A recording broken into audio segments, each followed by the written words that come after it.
नमस्कार, जोहार, मैं संजय और आप देख रहे हैं न्यूज झारखंड। चलिए जानते हैं सुबह से लेकर शाम तक की तमाम बड़ी खबरों को।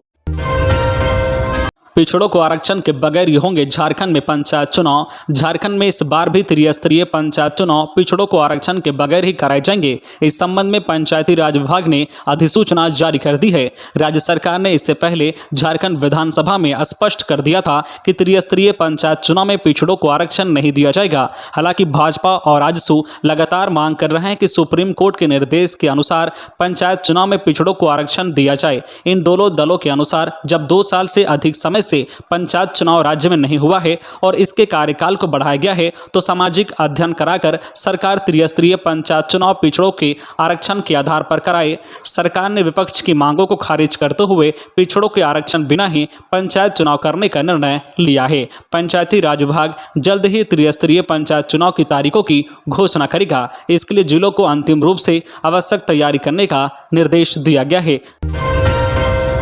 पेट्रोल के दाम में लगी आग, डीजल भी शतक पार करने के करीब। आज भी बढ़े पेट्रोल डीजल के दाम। सरकारी तेल कंपनियों ने आज यानी रविवार 3 मार्च के लिए पेट्रोल और डीजल की नई दरें जारी कर दी है। आज फिर से पेट्रोल और डीजल की कीमतों में वृद्धि की गई है। पेट्रोल की कीमत तो पहले से ही सैकड़ा पार कर चुकी है और अब डीजल भी शतक पार करने के करीब है। आज राजधानी रांची में पेट्रोल 82 पैसे प्रति लीटर और डीजल 84 पैसे प्रति लीटर महंगा हो गया है। आज राजधानी रांची में आम लोगों को 1 लीटर पेट्रोल के लिए 106 रुपया 67 पैसे और डीजल के लिए 99 रुपया 93 पैसे चुकाने होंगे, यानी कि डीजल भी शतक लगाने के करीब पहुंच चुका है। इस प्रकार 22 मार्च से अब तक पेट्रोल कीमतों में 8 रुपया 15 पैसे और डीजल के मूल्य में 8 रुपया 37 पैसे की वृद्धि हो गई है और यह वृद्धि आगे भी जारी रहने की संभावना व्यक्त की जा रही है। राज्य भीषण लू की चपेट में, 7 जिलों में पारा 40 डिग्री के पार। गर्म पछुआ के बहाव से राज्य में लोग गर्मी से बेहाल होने लगे हैं। कई इलाके भीषण लू की चपेट में हैं। हाल यह है कि सूबे के 7 जिलों में पारा 40 डिग्री के पार चला गया है। राज्य में सबसे अधिक तापमान डाल्टनगंज में रिकॉर्ड किया गया है। यहाँ तापमान 43.4 डिग्री रहा। यहाँ सामान्य से 6.1 डिग्री ज़्यादा है। रांची का तापमान 38 डिग्री रहा। अगले 2 दिन गढ़वा, डाल्टनगंज, लातेहार, चतरा, सिमडेगा और गिरिडीह में लू चलेगी। इसको लेकर येलो अलर्ट जारी किया गया है। वहीं संताल और कोयलांचल में कुछ स्थानों पर आंशिक बादल छाने की संभावना है। इस दौरान राज्य के अन्य इलाकों में मौसम साफ रहेगा। झारखंड में पलामू के रास्ते गर्म पछुआ हवा का बहाव हो रहा है। इस वजह से पलामू प्रमंडल और इसके आसपास गर्मी का असर ज्यादा दिख रहा है। रामगढ़ में नक्सलियों का उत्पात, ईंट भट्ठा में जेसीबी, ट्रैक्टर व बाइक जलाया, मजदूरों के साथ मारपीट। रामगढ़ जिले के मांडू प्रखंड अंतर्गत वेस्ट बोकारो ओपी क्षेत्र के लइयो काठीटांड स्थित अजय मेहता के चिमनी भट्ठे में शनिवार की देर रात हथियारबंद नक्सलियों ने जमकर उत्पात मचाया। इस दौरान नक्सलियों ने चिमनी भट्ठे के मजदूरों के साथ मारपीट करते हुए काम बंद करने की धमकी दी। नक्सलियों ने भट्ठा परिसर में खड़े एक जेसीबी मशीन, एक ट्रैक्टर और एक बाइक को आग के हवाले कर दिया। घटना को अंजाम देने के बाद जाते जाते नक्सलियों ने मजदूरों को धमकी दी है कि रविवार से अगर यहां काम होता है तो सभी को गोली मार देंगे। घटना की सूचना पाकर रविवार की सुबह करीब 10 बजे SP Prabhat Kumar, Ramgarh SDPO Kishore Kumar Rajak, waste Bokaro OP प्रभारी अखिलेश चौबे लइयो पहुंचकर घटना की जानकारी लेने के बाद नक्सलियों की धरपकड़ के लिए छापेमारी शुरू कर दिया है। खबरों में आगे बढ़ने से पहले आपसे रिक्वेस्ट है कि अगर आप चैनल को सब्सक्राइब नहीं किए हैं तो प्लीज चैनल को सब्सक्राइब करके बेल आइकन प्रेस कर दे, जिससे आपको झारखंड की हर छोटी बड़ी खबर का अपडेट आप तक पहुंचता रहे। चलिए बढ़ते हैं खबरों की ओर। झारखंड में कोरोना के 44 सक्रिय मामले, 2 जिलों में मिले नए संक्रमित। झारखंड में कोरोना की रफ्तार कम हो रही है। राज्य के 22 जिलों में कोरोना के एक भी मरीज नहीं मिले हैं। झारखंड में कोरोना का रिकवरी रेट 98.77% और मृत्यु दर 1.22% है। राज्य में कोरोना मरीजों के मिलने का सिलसिला जारी है। राज्य में पिछले 24 घंटे में कोरोना से मात्र 3 लोग स्वस्थ हुए हैं। इसके विपरीत राज्य के 2 जिलों से कोरोना का 3 नए मरीज मिले हैं। राज्य में कोरोना के सक्रिय 44 मामले में सबसे अधिक 20 रांची में सक्रिय हैं। स्वास्थ्य विभाग के अनुसार लातेहार से 2 और खूंटी से 1 मरीज मिले हैं। दुमका के रेलवे ट्रैक पर युवती का शव बरामद। जिले के जामा थाना क्षेत्र के दुमका जसीडीह रेलवे मार्ग पर मुंडमाला गांव के समीप रविवार को एक 18 वर्षीय युवती का शव जामा पुलिस ने बरामद किया है।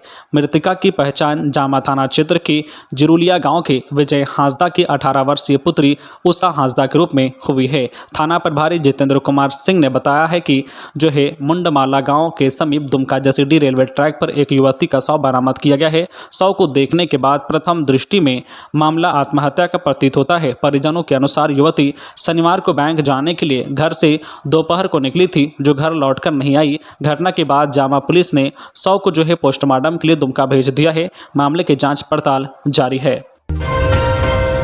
केंद्र ने मनरेगा की मजदूरी बढ़ाई, राज्य ने घटाई भुगतान की राशि। भारत सरकार ने मनरेगा मजदूरों की मजदूरी दर बढ़ा दी है। झारखंड के मजदूरों के लिए मजदूरी दर 198 रुपये से बढ़ाकर 210 रुपये किए गए हैं। केंद्र सरकार ने 12 रुपये की बढ़ोतरी की है। वहीं राज्य सरकार पहले जहां इसमें 27 रुपये देती थी, इसे घटाकर अब 15 रुपये कर दिया गया है। यानी राज्य सरकार ने 12 रुपये मजदूरी कम कर दी है। यह रेट 1 अप्रैल से प्रभावी है। इस तरह पिछले वित्त वर्ष में मनरेगा मजदूरों को जहां 225 रुपये मजदूरी का भुगतान होता था, इस साल भी 225 रुपये ही मजदूरी मिलेगी। सर्वश्रेष्ठ सांसद चुने जाने के बाद जयंत सिन्हा पहुंचे रांची, हुआ स्वागत। सर्वश्रेष्ठ सांसद चुने जाने के बाद हजारीबाग से भाजपा सांसद और पूर्व केंद्रीय मंत्री जयंत सिन्हा रविवार को रांची पहुंचे। रांची के बिरसा मुंडा हवाई अड्डे पर भाजपा कार्यकर्ताओं ने उनका स्वागत किया। जानकारी के अनुसार जयंत सिन्हा को नई दिल्ली में स्कॉच एजेंसी की ओर से सर्वश्रेष्ठ सांसद 2022 का पुरस्कार और प्राइम पॉइंट फाउंडेशन की ओर से वित्त संबंधी संसदीय समिति में बेहतर कार्य के लिए संसद रत्न 2022 का पुरस्कार प्रदान किया है। पुरस्कार पाने के बाद सिन्हा रांची पहुंचे, जहां उनका भाजपा कार्यकर्ताओं ने जमकर स्वागत किया। झारखंड में बिजली की दरों में होगी कमी, अब मिलेगी इतने रुपए प्रति यूनिट, जाने कब से होगा प्रभावी। केंद्रीय विद्युत नियामक आयोग ने पावर एक्सचेंज से राज्य की बिजली कंपनियों द्वारा खरीदी जाने वाली बिजली की दरों में कमी की है। नियामक आयोग की ओर से यह दर 0 से लेकर 12 रुपये प्रति यूनिट तक निर्धारित की गई है। पूर्व में यह दर 20 रुपये प्रति यूनिट तक तय थी। राज्य की बिजली कंपनियों को प्रतिदिन अतिरिक्त बिजली लेने पर इसका भुगतान करना होता है। 2 अप्रैल से नई दरें प्रभावी हो गई है। इससे झारखंड को प्रतिदिन लगभग 2 करोड़ रुपए की बचत होगी। सीमा विवाद सुलझाने पर भारत नेपाल राजी। भारत और नेपाल ने सीमा से जुड़े विवादों को आपसी समझ, जिम्मेदारी पूर्ण तरीके से पुराने संबंधों को ध्यान में रखते हुए बातचीत से सुलझाने पर सहमति प्रकट की है। भारत की यात्रा पर आए नेपाल के प्रधानमंत्री शेर बहादुर देउवा ने प्रधानमंत्री नरेंद्र मोदी से विभिन्न मुद्दों पर बात की, जिसमें यह भी मुद्दा शामिल था। दोनों में इस पर भी सहमति बनी है कि सीमा विवाद का राजनीतिकरण नहीं होने दिया जाएगा। शिक्षक संघ ने किया 1 बजे तक स्कूल संचालन का विरोध। राज्य में स्कूल संचालन के समय में बदलाव का शिक्षक संगठनों ने विरोध किया है। अखिल झारखंड प्राथमिक शिक्षक संघ, झारखंड प्रगतिशील शिक्षक संघ ने पूर्व के समय के अनुरूप स्कूल संचालन की मांग की है। अखिल झारखंड प्राथमिक शिक्षक संघ के प्रदेश महासचिव राममूर्ति ठाकुर व प्रवक्ता नसीम अहमद ने कहा है कि 1 अप्रैल से 30 जून तक जो है स्कूल सुबह 7 बजे से 1 बजे तक संचालित करने का निर्देश दिया गया है। उन्होंने कहा है कि यदि समय में बदलाव नहीं किया गया तो संघ आंदोलन करने को बाध्य होगा।